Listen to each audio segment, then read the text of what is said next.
Ladies and gentlemen, welcome to Studio. Welcome to Rotoworld Live. My name is Josh Norris here with John Daigle and Patrick Doherty. Boy, oh boy, it's going to be a wonderful show. We cannot wait to talk to you about football for the next 45 minutes. An amazing Week 3 slate. As always on this show, we start off with the blurbs of the week. Then we have our core 4 matchups. And most importantly than anything are the viewer questions. We're helping you fix your optimal lineup, set your optimal lineup. So be sure to leave those in the Twitch and YouTube comments, and we'll hit them as we go along. But as I stated, gentlemen, let's start with the blurbs of the week. The first one is that Saquon Barkley is out for an extended period of time. This happened last week, a week ago. 4 to 6 weeks, 4 to 8 weeks. But most importantly, Pat, what we do know is that Wayne Gallman probably sees 20 touches. How excited are you for Wayne Gallman's season? Wayne Gallman, not a talent, but he is, it's all about the volume. And he's going to be a plug-and-play RB2, especially for a good matchup like the Redskins, who are just a doormat of a defense. And he went sleeping on Joe, or is it John Hilliman? It's John Hilliman, yeah. Who averaged 3.5 yards per carry between Rutgers and Boston College. Yeah. That's Wayne Gallman's backup, which really tells you how good of a plug-and-play Wayne Gallman is. And Hilliman's the only backup. Literally, they have 2 running backs today. They do have Elijah Penny. Who's a fullback. Yes, and maybe he can come in and it could be like total full tilt. He comes in like Vulture as a goal line carry or something, but that would be very fantasy. The Giants are 3-point home favorites, and we expect running backs to put up points on home favorite sides, and maybe Wayne Gallman does that. But like you said, the talent level is down here, but the opportunity might be up here. Dave, let's go to you for the other blurb of the week, and that is that Melvin Gordon is back with the Los Angeles Chargers. Yes. It wasn't expected earlier in the week for him to get opportunity this week, but they face the Miami Dolphins. There are other injuries, speaking of injuries at the running back position. So in a prime matchup, what do we see Melvin Gordon even touch the field today? I believe so. It's supposedly an emergency situation for Gordon, but I think this is an emergency situation. I was going to say, it's an emergency. Yeah, you only have Eckler. Sure, you have Tremaine Pope, but Pope is more of a small third down guy. He's not a between the tackles runner that you will probably likely use in the second half. So I think we do see Gordon for around 5 to 8 touches today. Just to quickly, it is a Chargers emergency. They're missing their number 1 corner. They're missing their number 2 running back. Their numbers 2 and 3 receivers. Their kicker. And they're making the dreaded West Coast to East Coast 1 p.m. road Are you trip. hinting at a win by the Miami Dolphins here, Pat? I got to be honest, I thought long Someone and took hard. 14.5 this morning. I thought long and hard in my confidence points pool about picking the Dolphins, but I'm supposed to be professional. I talked myself out of it. 16.5-point home dogs, the Miami Dolphins are today. I think the Dolphins might cover. They're not going to win, though. The Dolphins cover. Before we move on, I do want to get your read, Pat, on Austin Eckler moving forward. Because last year, he saw around 10 touches per game, and Melvin Gordon was one of the best backs in the league from a fantasy perspective. Austin Eckler's been tremendous so far this year, one of the top running backs in fantasy football. Do we expect his workload to go back to what it was last year when Melvin Gordon was the bell cow? I honestly do. This always seems to happen when the good backs hold out or get injured. Everyone's like, running backs don't matter, which they don't. Melvin Gordon really screwed up. Austin Eckler's going to force the timeshare. It's probably just going to go back to 70-30, and which Austin Eckler had a standalone fantasy role with last year. But I would basically expect last year's exact target delineation, touch delineation, and kind of same situation where Austin Eckler is just like a RB3-4. And as you can see in the rankings on the screen right now, Austin Eckler is our running back 5 this week, which just makes a ton of sense. And we'll also talk about him this week on the Rotoworld Football Podcast, so go and be sure to talk about that, subscribe to that, I should say. And also, I want to point you to our Season Pass. Our Season Pass is our premium products. Just go to rotoworld.com/win. We have projections, we have custom scoring, IDP rankings, everything that you need. Again, that's rotoworld.com/win for the Season Pass. And the rankings are up to date, and they would know that if they hear Pat in the dressing room before the show yelling about up-to-date rankings. So let's go to some viewer questions right now. Again, that is the core of our show. We are here to serve all of you. Daigle, let's start with you. Skurzos, Sony Michel, Jarvis Landry, DJ Moore, or John Brown, half-point PPR. I'm guessing pick one of these, but maybe each of you choose your favorite of that. If I pick one, it is DJ Moore. Sonny Michel, I'm just so concerned about the workload, especially now that we have official notice that Burkhead's healthy and ready to go today. Moore over John Brown, just given the matchups. I already forgot the 4. I think one of them is Jerry Rice. It's easy to forget Jarvis when Landry, I was thinking, don't worry. when I heard the 4, automatically I just thought DJ Moore. So DJ Moore's the play. Sony Michel at some point is going to score 2 touchdowns, but he might do it on 12 yards. That would give him more touchdowns than tackles broken if he did that. That is actually true. Yeah. Sony Michel, not a Yeah, I mean, one of the bigger flops so far this season. I know he was like a running back flop. 3 in rankings or running back 2 in preseason rankings, but he's just not getting the opportunity. Let's next go to Mab96. Full PPR. Do I go with Rex Burkhead, Peyton Barber, or TJ Yeldon? Thank you. Burkhead.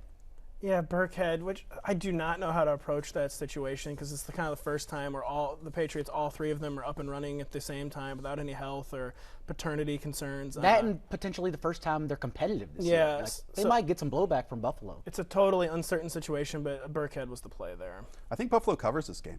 They're 7.5. They're 7-point favorites. We'll get to this later on, but picked the Bills outright in my confidence points pool, which my friend Not gonna do that. was like, "Yeah, that's bad. That's a horrible." But as a Rotoworld crew, and I know you're new here, Daigle, but we just love that Rex Burkhead is being used. And again, I'm going to make this joke every single week. We're just so good that we're 1 or 2 years ahead of the time with the Rex Burkhead breakout situation. Maybe 3, 4, 5, 6 years ahead of the time. It's going to happen though. Speaking of the Patriots, let's go to King Gusto.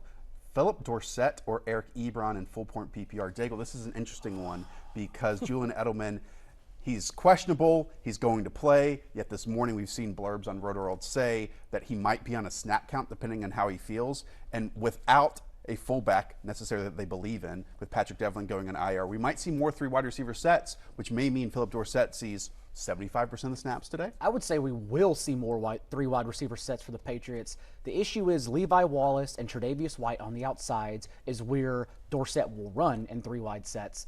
And they've allowed a combined 1 touchdown on the year. They're allowing 1 yard per snap on the year. It's just a terrible matchup, despite the fact I do like picking up Dorsett and using him in the future. So I'm taking the lottery ticket in Ebron. Really? Just because they're going to go 12 personnel. And Ebron, by the way, his floor is a 0. It's an egg, so it's disaster. But I actually think he has higher touchdown potential than Dorsett this week. Pat, you agree? When I was formulating my answer in my head, you basically said everything was going to be more 12 personnel for the Colts. Phil Dorsett is more of a stash. It's an intriguing stash, but today he is a 0-point It's floor. a bad matchup. They both have 0 points floors, and I think Eric Ebron has a much higher touchdown odds. And, Jacoby Brissett in the past has liked to target the tight end position, which, we can read. It's a great too much of matchup. that. I'm going Philip Dorsett. Those questions were from Twitch. Again, keep leaving your questions in the comment section. These are from YouTube. Let's go to Lumi Lifestyle. Jared Goff or Daniel Jones or Josh Allen. This is standard. Again, I don't think any of them, well, maybe Josh Allen would catch a pass, so we don't really need the scoring, but we appreciate it. I'm going Jared Goff here because Jared Goff is a different player when he's at home, and as are the Rams offense. I know he's kind of struggled so far this season at times, but he's also facing a Tampa Bay defense which might have outperformed their talent in the first 2 weeks of the season, and I think they come crashing down to earth in this one. Jared Goff with those 3 for me. Per friend of the show, Evan Silva's matchups column, Jared Goff, 14-2 touchdown interception ratio against man coverage, and the Bucs are running the 4th highest man rate right now. The Bucs got fully exposed last week. I'm going to go Goff at home still. Mr. Anderson, I feel like you leave a question each and every week. Never mind, that one was just deleted. Let's go to Sherman Jones, Sammy Watkins, or Mike Evans. Tough one here because we want to play as many Kansas City Chiefs as possible. Sammy Watkins, not as good, obviously, as that week one that he's had. But again, now we have Mike Evans, who really came back into our lives, all of us, last week. So close, but again, whenever you're nitpicking, I usually go matchup and the closest potential for a shootout, and thus I lean inside the dome, even with Stafford's hip being a question mark for that one. This one's a really tough one. Really tough one. You like Watkins' floor more? I put Mike Evans' ceiling last week. That is his ceiling. We've seen him have games like that at least 3 or 4 times a season. And I just give him like a 1 or 2 spot edge over Watkins, who has people on tilt, but is still 5th in targets over the past 2 weeks. Both great. I mean, Sammy Watkins if you want the guaranteed points. Evans if you're going all out. Look, both teams are on the road. Kansas City's favored, though. They have a point total expected of 30 points. Compare that to the Bucs of 20 points, who haven't really gotten Mike Evans involved unless he was going against George Jenkins, who's a full foot taller than. I will say we could see an Eli Manning special from Jameis Winston Day, like a whole second half of garbage time. And that's never a good plan when you're making your fantasy. I feel like lineup. we've gotten an Eli Manning special from Jameis Winston the last 2 seasons. Yeah, you could just say it's a career. Jameis Winston special at this point. Eli's lost his trademark. We open the show with the Chargers running backs. Let's go to Finland 23. Again, these questions are from YouTube. Start Austin Eckler or Mark Ingram. What a lovely situation you have here. It's easy Eckler. Easy. Eckler's a number 1 or number 2 play overall this week. Like, that should be the question. Is he your number 1 overall player on the week? It's like a dream spot for Eckler because, what's been happening against the Dolphins is that, like, the closer back comes in and closes out the Dolphins, but we know the Chargers aren't going to really want to do that with Melvin Gordon today. So Eckler might get almost a full 60 minutes against this horrible team. And so clear top 5, and John's right. There's a valid argument to be made that he's the number 1 or 2 play this week. We'll get back to your questions again and continue to leave them in the comments section. Let's now go to our first Core 4 game, and it's along the Mark Ingram lines. It's the Cleveland Browns at the Baltimore Ravens. Baltimore 7-point home favorites with a combined over-under of 46 points. Let's start with our first question, and it's this. 3 weeks into the season, I don't know what the Cleveland Browns are offensively, Daigle. I don't know what Freddie Kitchens is doing. I don't know what Baker Mayfield is doing. Is this the week? And it, might not be as difficult as it has been in the past against this Ravens defense, but is this the week the Browns find their identity? The Ravens have allowed consecutive 300-yard passers, two 300-yard passers this season. But it's just, as we've talked about on the show, Baker Mayfield under pressure this year is horrid. Yep. Like, he's been so bad. It's a division bout, which always throws wrenches into matchups that should be tilted one way. I just cannot imagine how he attacks this offense and succeeds thus. Yeah, just a total concurrence. At ball isn't what you think when you think, like, I'm going to get my season on track as a struggling pet. Like, the Ravens secondary is not – it's been allowing a lot of yards, a lot of fantasy points. And the Ravens pass rush even hasn't really been anything special so far yet. But the Browns were in enough disarray. I don't think they're flipping the switch in 7 days in I think they do. I think they do today. I'm starting Baker Mayfield. And I know that they played the Chiefs as one of their matchups. But this Ravens defense, this is the game to me. It shows, I think, how much that they have declined this year. We will get a big barometer of this game because, look, Cleveland is 25th in total offense so far this season. And it might even be worse than that. We see Baker Mayfield trying to make the big play every single time he has the football in his hands. And even when the offensive line, which has been a problem, creates clean pockets, he wants to escape them and go down the field. This is a make-or-break game to me for the Browns season. And it's either 1-3 or 2-2. And I think they do it today. When we talk about their defense, I still think their secondary is way below average. It is getting too much credit still. Totally. They really missed Tavon Young. This is what the Browns should do today because Tavon Young was a starting slot corner for the Ravens. They should line Odell in the slot for 75% of the game and allow him to just dominate that area of the field. But their play calling has been so bad. Like, are they smart enough to finally attack it advantageously? It's a good question. They talk about they unlocked something with Nick Chubb playing every snap last week and then came out midweek and said, no, that was wrong. We're not going to play him every snap. Pat, you gave me skeptical eyes. And I'm not saying that the Browns necessarily beat the Ravens. I'm saying offensively they come back. But let me switch it on you with this because I don't know if the Browns defense can slow down Lamar Jackson, even though Lamar Jackson kind of slowed down for the first 3 quarters of last game. He did, but it was almost like an encouraging game for Lamar Jackson away last week because then he fell back on his legs and which, last week was a Lamar Jackson 2018 start to a T. Struggled as a passer, featured his legs. But to me, it was encouraging because now he's officially established this year he can win games in multiple ways. So we've seen the passing Lamar Jackson in weeks 1 and 2. Now we've seen he was struggling with his arms, so he can fall back on his legs. Still have a big fantasy day. And to me, the takeaway of last week is Lamar Jackson is here to stay as a top 5 weekly fantasy quarterback. No Denzel Ward for the Browns. No Greedy Williams for the Browns. Again. Mark Andrews playing on 1 foot. It is Marquise Brown week for all to come and enjoy. And I cannot wait. And, Pat, just to go back to your point, I mean, now Lamar Jackson, other than Patrick Mahomes, might be the safest quarterback in fantasy football right now, other than Deshaun Watson, because he's consistently going to put up 15 points for you at the very least. I might put Dak Prescott still ahead of Lamar Jackson. But it goes back to your point of, well, look, he struggled as a passer for 3 quarters, but then he always brings that rushing floor. And the rushing floor would just allow him to be a quarterback 1 for you each and every week. And that's why we wanted to have him on our teams this year. All right, let's go back to your viewer questions. Let's now go to Travis S. DeMarcus Robinson, Marquise Hollywood Brown, or Josh Gordon, full point PPR. This is going to test your will of how much you love Marquise Brown this week, Daigle, because you have DeMarcus Robinson on the best offense in the NFL, and you have Josh Gordon, who we know he has. With no Darius Slay on the Lions side either. I don't know who they stop and how they stop that offense today. I'm still going Marquise Brown because I think his floor is what we higher. saw last week. Yeah, his floor is higher than DeMarcus Robinson's. And Robinson's is still great. They're both in great matchups, but I lean Marquise Brown. Yeah, even in the disappointing game last week for Marquise Brown, he had, I think, quite literally like 250 air yards. Yeah. So, I mean, it was just a matter, it was so close to happening. He has no snap limit. He's just getting taken off the field because they're not competing. So. No snap limit against a team, like we just said, missing its 2 starting cornerbacks. Fire up Marquise. It's a big day. Yeah. Let's go to Girl Peters, Juju Smith-Schuster, Odell Beckham, or Sammy Watkins. What a situation you have. That's a great situation. All You have to of the- bench one of Yeah, those? all 3 of them. But what's interesting is Juju has let us down so far. Now he's attached to Mason Rudolph. Odell Beckham has probably been the lone bright spot on the Browns so far. And Sammy Watkins, the one he drafted 3rd out of all those, is the one who's putting up the most points. It is Odell Beckham still. Like we said, we think if they can succeed today, the Browns, it is against Baltimore secondary. Yeah. And it's still Beckham. Even as the Browns offense continues just to peter down, Beckham still is holding his own at the top.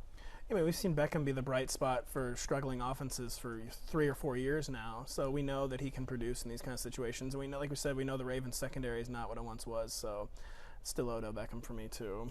Over to the Twitch channel, MBrian719. Injury bug is forcing a wide receiver 3 choice of the following waiver players. Who is the play in non-PPR? Corey Davis, Devontae Parker, Mohamed Sanu, Cole Beasley, Dontrell Inman. I'm going Cole Beasley. It's Dontrell Inman. Say deleting account, then Dontrell Inman. Travis Benjamin out, Mike Williams out. Dontrell Inman ran the 4th most routes behind those 2 in Keenan Allen last week. Dontrell Inman will get put directly into a spot to run nearly as many routes as Keenan Allen today. Just being on the field against the Dolphins' injured secondary. Dolphins secondary, who cares if they're injured? Write this one down. Cole Beasley versus a double But Dontrell Inman. non-PPR for Cole Beasley. That's the thing. That's fine. I mean, Dontrell Inman's kind of the What's same his thing. floor non-PPR? -1? Even in PPR, I would say Dontrell Inman. So yeah, it's Dontrell season. All right. Let's go to IPL Sports. Josh Jacobs or Tyler Boyd in my flex. Both on bad teams. Josh Jacobs, we keep hearing John Gruden say, oh, well, we want to get him more involved in the passing game. Okay, John Gruden's a liar because this is a player who is good in the passing game and only has 3 targets so far this season. Meanwhile, you have Tyler Boyd, who in a dark, dark situation in Cincinnati keeps getting better, better, and better. Yeah, double-digit targets in every game so far this year for Tyler Boyd. He's still such a safe play. The clear #1, despite the fact that John Ross gets all their air yards. Tyler Boyd's just a weekly top 12 receiver. I wouldn't go that far. All right, maybe top 12, hyperbole. But like top 15. 20. He's top 18, 20, whatever. for sure. Yeah. And I'll Big take difference. Tyler Boyd against Steelers linebackers this week in that situation. Yeah, Josh Jacobs on the road as 7-point dogs to the Indianapolis I will Colts. say, I do think they actually will get him more involved as pass catcher. I don't think he's lying I about think they're that. lying. Okay, so that's 3 targets in one game. Yeah, I like, mean, it's gonna more explode involved to is 3 or there's 4 targets. nothing Yeah, below yeah. of what he already is. Okay, DJ Q-Tip. At least it's easy to funny. read. It is, but like it's funny because you all could just write whatever your username is, and I would have to read it because I don't pre-read reason, what yeah. these are. But thank you in the control room for going through and being my firewall in these approaches. Okay, Matthew Stafford being questionable or Case Keenum a safer play. Dire situation here for chicka DJ Q-Tip. Sorry. Definitely Matthew Stafford, even with the bum hip. Even with the report, this was like the closest he's came to sitting, really, because he's played through a lot of questionable tags in his career. But Case Keenum losing Terry McLaurin, I mean, Case Keenum's canceled for Week 4. I wouldn't say canceled. Wouldn't say canceled. Well, Case Keenum is not good.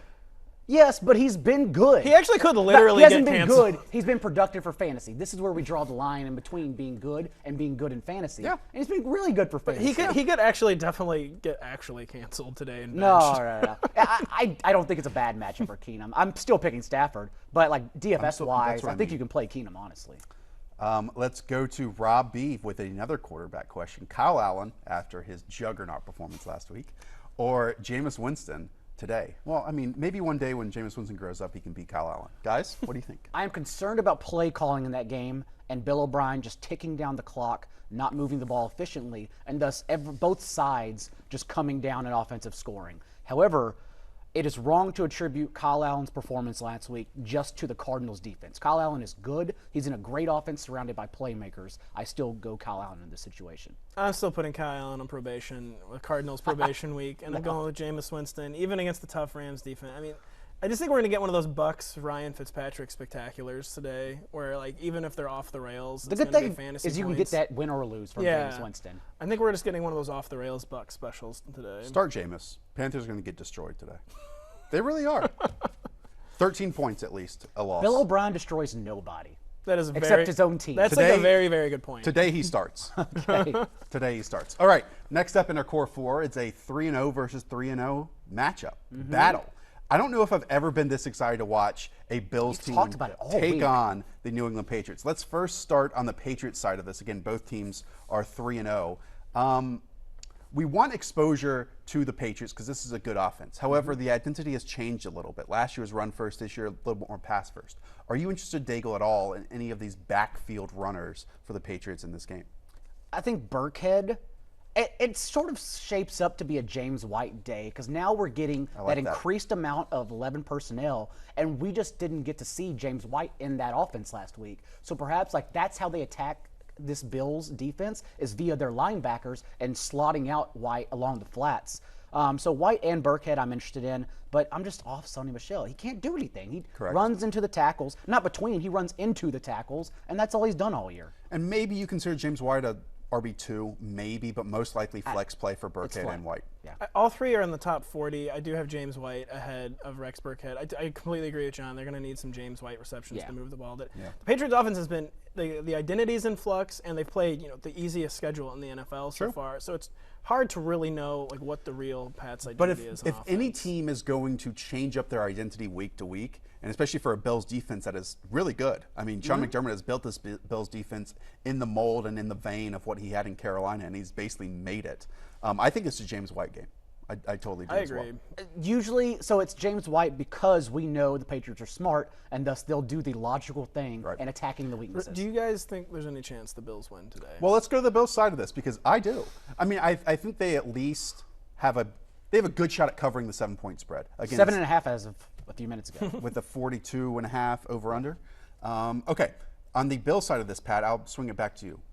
Last week we know Josh Allen was our favorite streamer. We also know that today he's facing maybe one of the best defenses in the NFL, maybe the best defense Bill Belichick has had in quite some time in the New England Patriots. How do you think Josh Allen fares today? Again, I'm still kind of putting the Patriots defense on probation, even though it was very good What last are you year. talking about? They're awesome. They've played Luke Falk and they've played the Dolphins. The context is bad, but I still think they're really good. I think they're really good too, but I don't know. I don't think they're going to finish as like a top 3 overall defense. Still. I think that's fair. They actually probably will finish in the top 5 or 6 though.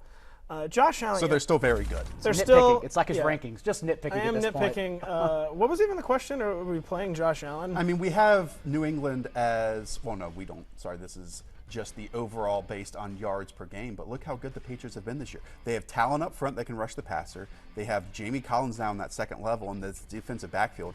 I think might be the best in the NFL with the best corner in the NFL in Stephon Gilmore. The thing, I'm just asking about Josh Allen. How do you think he fares today? It's a weird thing for Josh Allen. He almost needs, the Bills to get blown out to have like a safer fantasy outlook. I feel like if it's like, when I think of Josh Allen this week, it's hard to think of a bigger NFL mismatch than Josh Allen versus Bill Belichick's brain.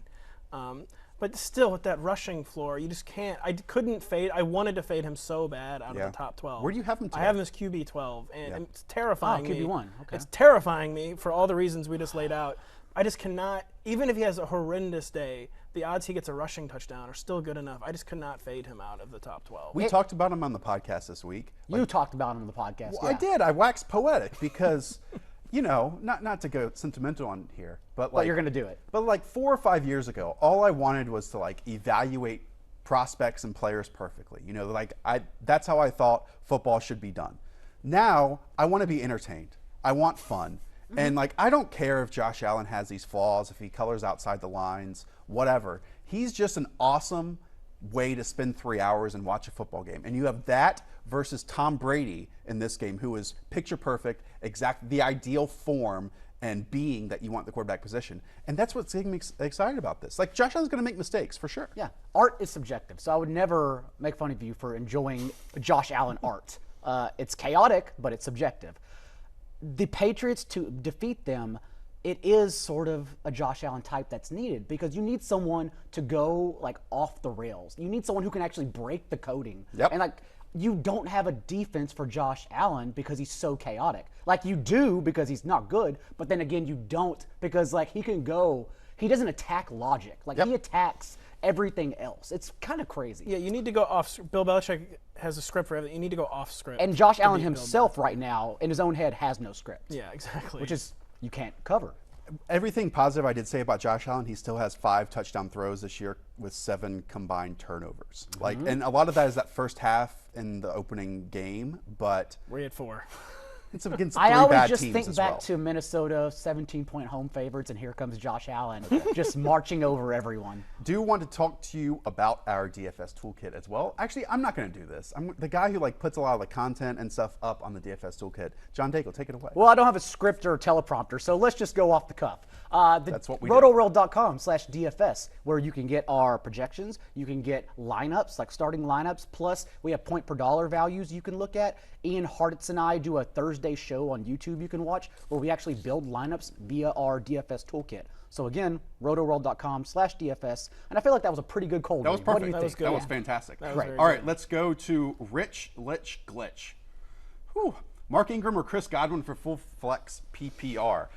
Interesting one, because a fully fit Chris Godwin, some might say, is a top 12 wide receiver in the NFL right now. But he's not fully fit. And Mark Ingram, we know that he is going to be not the engine for the Ravens, but a major part of the Ravens today. Take the running back playing 65% of the snaps for the team that's a touchdown home favorite. It's a pretty straightforward one, in my opinion. I wish he was getting more involvement in the passing game, but it's I still do Mark too. Ingram. It's still Summer Mark Ingram. me really wishes that he was, because I was kind of counting on that. Let's talk about a bad running back versus a good running back. This is from In Lapari. I shouldn't say bad running back, just You're trying to talk about Leonard Fournette, aren't you? Please help. Full point PPR, Leonard Fournette or Marlon Mack. Marlon Mack has completely outplayed Leonard Fournette this year. Marlon Mack's in a smash spot too against the Raiders. It is Marlon Mack. It's just so hard because I understand the Fournette questions. A man who's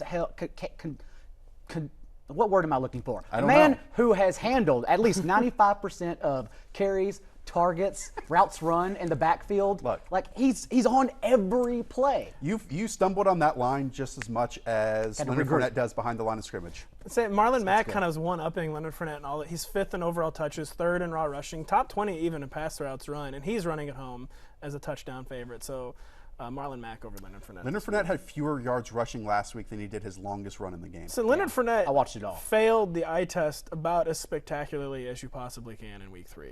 He looked horrendous. It has to be coming though. Not this week, but it has to be coming. Let's go to Manny134, John Ross, DK Metcalf, or Tyrell Williams in standard. I'm kind of out on the John Ross project right now. I'm very much in, though, in the DK Metcalf project against the Arizona Cardinals on the road in a dome with Russell Wilson not taking control of this offense, but if they're going to make big plays against the Cardinals, most likely it's going to be to DK Metcalf. It is DK Metcalf, 100%. So I almost did the look at me, I'm the captain now too about Russell Wilson, but I decided not to try to pull that off on a live stream. DK Metcalf, big play chances. You against the kind of Cardinals. did. Yeah. You did it without doing it. Okay, Rob. No, we already did that one. Okay, here's another Marquise Brown or Sammy Watkins. Farva-Cola. Farva-Cola. It's a good movie. That's a good line. Arva.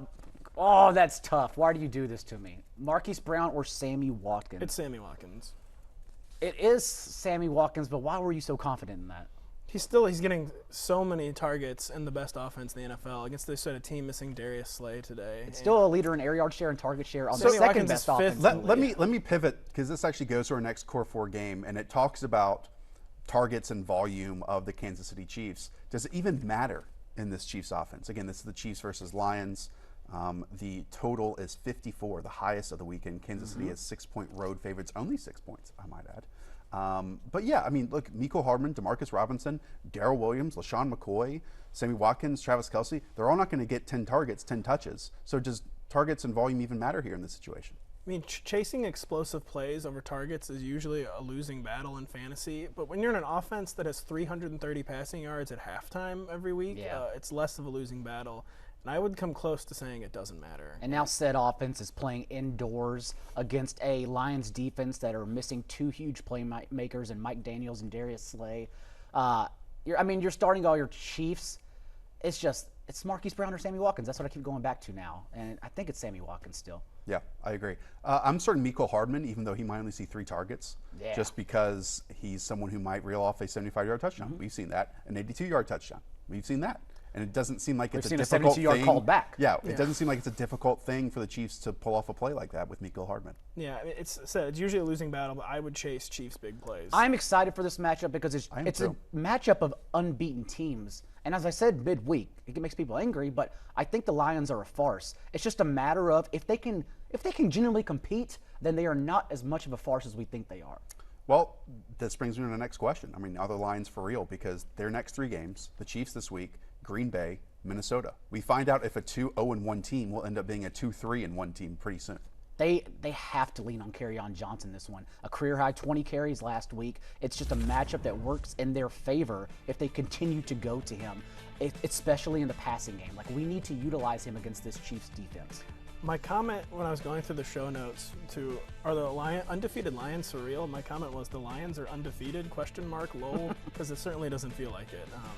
I feel like they've been better coached this year in a lot of Defensive coaching areas. has been Though. really good. Defensive coaching has been very They good. were good in that area last year. Even he scrambled a lot of, especially young quarterbacks last year. Matt Patricia, he might be kind of for real in terms of that, but he's not going to scramble Patrick. So the offense is sexier because they got rid of Jim Bob Cooter, and then they brought in a new OC who's actually Darrell Bevel, who's actually allowing, and I knew that, I just couldn't think off the top of my head. Sure.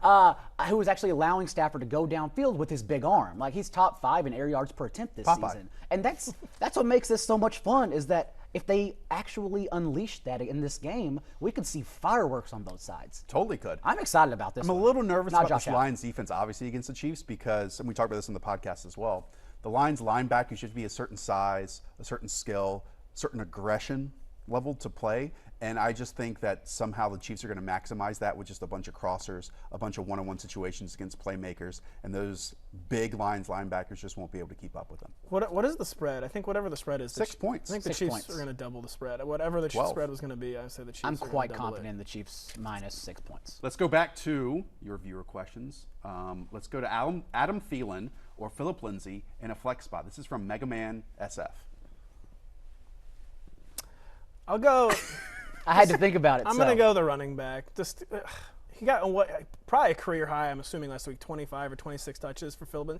It's going to be another knockdown, drag out game. There's going to be a lot of touches to be had in that Broncos backfield. It's funny when you guys pause on players because that just means you have zero exposure to either one of these. Like you have no Adam Thielen, you have no Philip Lindsay. Look, Adam Thielen is basically the only wide receiver scoring in Minnesota. He is on the road, though, as 2.5-point dogs to the Chicago Bears with a measly total of 38 over-under in this game. But when you talk about Adam Thielen's target share, it's just kind of pointing out like the cleanest city and the cleanest street in New York. They're all dirty anyway. It's like so the highest target close to New York right now. highest target share in the Vikings, it's like 2 targets and that leads the team. Yeah, and I mean, Pat, I'm sure you've been a little surprised because, I love New York, though. play, Just let you know. defensive play isn't as sticky as we would hope for it to be, but it certainly has been sticky for the Bears so far this season. Yeah, one of the only truisms about like historically good defenses is that they really regress the following year. And the Bears, maybe they've regressed a little, but they are still looking quite elite under Chuck Pagano. And no Hakeem Hicks this week, though. Yeah. I'm worried about them against Dalvin Cook. Dago, I'm going to test your DK Metcalf love. This is from Benny Benny. DK Metcalf, Calvin Ridley, or Curtis Samuel. Pick one of those.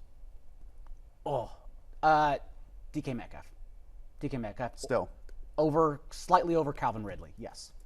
I mean, Ridley, 4-point home favorites in the Dome against the Tennessee Titans, who've Yes. actually up and down defensive play. I mean, that whole They team need is to up make a and down. more concerted effort to get really involved, honestly. I just don't know. I if they think do Curtis that. Samuel will be more involved than DJ Moore. I mean, we saw that last week as well. I think DJ Moore just had that one long reception for a touchdown. And I that's think it. that was probably an aberration, and thankfully he turned that into a touchdown. Otherwise, there would have been a lot of Patrick Daugherty sadness.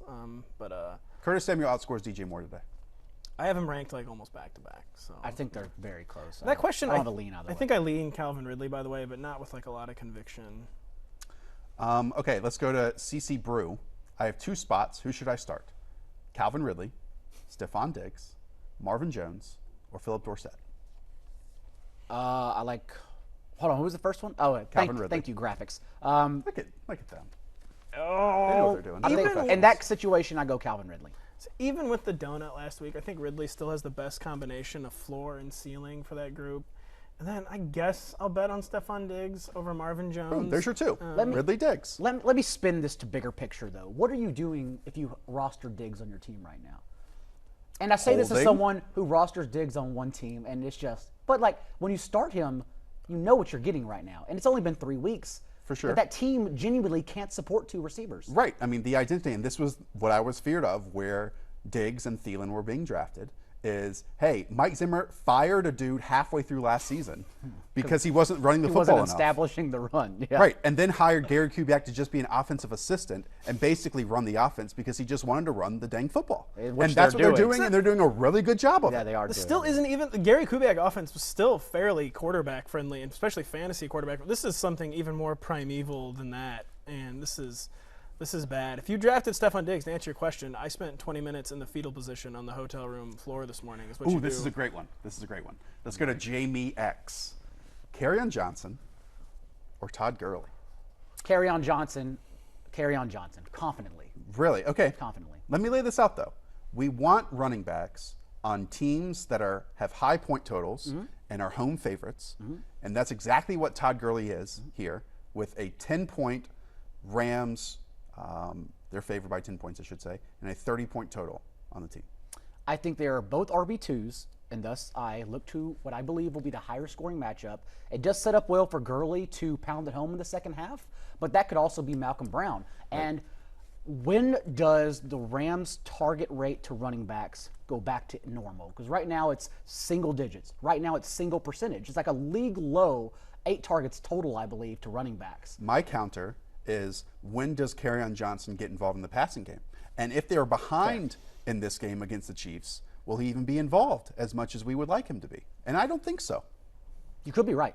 You very well could be right. I'd say Well, it's 50-50, so one of us is sometimes gonna when be you get Right or asked wrong. the question, it becomes like a clarifying moment for your ranks. I have Todd Gurley ranked ahead of Kerryon Johnson, but when I got the question, I'm like, I kind of want to play Kerryon Johnson. Season pass. He's updating ranks right now. I'm going to go update Season it right pass. now.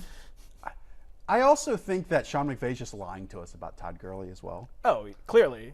How so? Like what? Oh, part? he's just like, oh, well, there will be a game when we want him to get 20-plus touches in a game. Oh, not anymore. There's no. See, there's the no actions way. spoke loud. does. I think I said this maybe on the first show of the season. The actions spoke louder than words when Todd Gurley was healthy enough to be active for the 2 biggest games in recent Rams history, the Super Bowl and NFC Championship game, and was still a committee player. If he's healthy enough to play but not be featured, it's an injury that they don't think is getting better. And to me, the usage early in the season has still suggested that this is a player who they don't think will ever get back to what And he he's was. turning like a boat, like a cruise ship. But Daryl Henderson's just gonna saying wait he's on for- my rosters. He's gonna sit on my rosters until it happens. Don't you dare say Todd Gurley is Fournetting, by the way. Don't you ever say No, that. he's always and will always be better than Leonard Fournette. Don't get that wrong. All right, let's close out our core 4 matchups with a Sunday night football performance. That is the Dallas Cowboys at the New Orleans Saints. The Dallas Cowboys are 2.5-point road favorites, 47-point total in this one. A 3-0 Cowboys team versus a 2-1 New Orleans Saints team. Let's start on the Cowboys end of this, Pat. Outside of Dak Prescott, Ezekiel Elliott, Alvin Kamara, who interests you in this Dallas offense, if anyone? I guess I'll still go Devin Smith in the like it. currently vacant Michael Gallup role. He had a decent, not an amazing air yards week. He had like 70, 80 air yards though, so he wasn't like completely uninvolved in the game plan or anything like that. I think he can still pop in that role. And You only need one play with him. yeah, exactly. He's like a Chiefs receiver. And we saw in week 1 against the Texans, a receiver can pop off for big plays against this Saints secondary, which might not, as a whole, defensively be as good as it has been in previous years. It wasn't just the air yard share, though. He still led all Cowboys wide receivers in snaps and routes run. He's on the field every single play. And now we're indoors in what should be an explosive matchup. The question is, though, is this explosive because we need Teddy Bridgewater to do his part. We need Sean Payton to do his part for this game to actually go off the rails and get a little exciting offensively.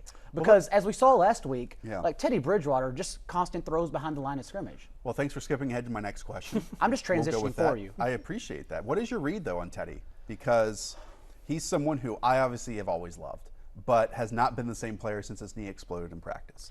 And last week, the Saints had a punt return touchdown, a defensive touchdown. They will not be able to sustain that kind of success because, again, those scores are not translatable each and every week. Sean Payton is too creative to let that happen again, especially coming back home. So I would imagine they unlock him just a little bit more. He doesn't sign another contract extension if he doesn't believe he's tied to Teddy Bridgewater for that long. The organization genuinely loves him and believes in him. They will not do that Gave him a game again. ball after that Yes, performance. I assure you, they will not do that again. They have to unlock this offense like as early as this Sunday. I just don't know if they can unlock it with Teddy Bridgewater. I think we're going to see a WWE moment. Taysom Hill come out for the first snap on offense tonight, under center too, not to split out wide. How many snaps do you think Taysom plays? Because he only played, I think, 4 snaps Yeah, last he's week. gonna at home. They seem like they kind of unveil him more at home. I think it's gonna be like 7 or 8. That's it? Yeah, it'll be the same. Like that's like So- a high-end Taysom Hill. So what do we usage. think of the Saints offense now? Because, again, Alvin Kamara can't just keep doing what he did last week No, it's not every sustainable. single week. I mean, we see running backs do that every year for like 5 or 6 weeks straight. I think that is going to be the Saints. I mean, But Dallas's what defense, choice do they have? Dallas's defense is very, because they played Seahawks last week. Seahawks defense decline. Yeah. Dallas's defense incline. I just don't know what choice the Saints have. I mean, Teddy Bridgewater, I don't think it was a game plan thing. I think that was just who Teddy Bridgewater is last week. And I think the Saints have no choice but to go 20 to 25 touches with Alvin Kamara. Right. I mean, Alvin Kamara did that against Seahawks linebackers. You're not doing that against LVE and Jalen Smith. Right. You don't have a chance. Right. So if that is truly what their offense is going to be, it's going to be pitiful. Yeah, in order for the Saints to win this game, someone outside of Michael Thomas and Alvin Kamara have to make a play. If it's Traquan, I don't even know if Traquan Smith is playing. Dan Arnold still on the team? Jared Cook, he might have to make a play. You might be answering these questions about their offense right now just by not knowing who the next person is. Speaking of the Sunday Night Football matchup, again, a fantastic one. Let's talk to you about the Sunday Night 7 game on the NBC Sports Predictor app. It's free. It's easy to play. Look at this lineup read I have going on right now. Just make 7 simple predictions about what will happen in Sunday Night Football for your chance at $2 million guaranteed cash prizes this season. $100,000 is up for grabs in each contest. Again, that's the Sunday Night 7 game on the NBC Sports Predictor app. Guys, all we have the rest of the show is the viewer questions. Again, continue to leave them in the chat. Let's go with, we already did a few of these. Everyone's going to feature Rex Burkhead or Marquise Brown. Let's go to Desert Yeti 29. John Ross or Christian Kirk? Easy one. Christian Kirk. Yes. Easy. Even though he's going to give you 12 targets for 72 yards, Christian Kirk. Too real. Okay, let's go to, hey guys, 2 questions. Josh Allen, Kyle Allen, or Jacoby Brissett? Let's ask Warby first. Again, Josh Allen, Kyle Allen, or Jacoby Brissett? Joshy boy. It would be Jacoby if T.Y. Hilton was playing, but since he is not, it is, I guess it's Josh tough- Allen barely. And this will It's test a bad matchup. your Diggs-Fade dilemma. Stephon Diggs or Rex Burkhead in full-point PPR? Burkhead.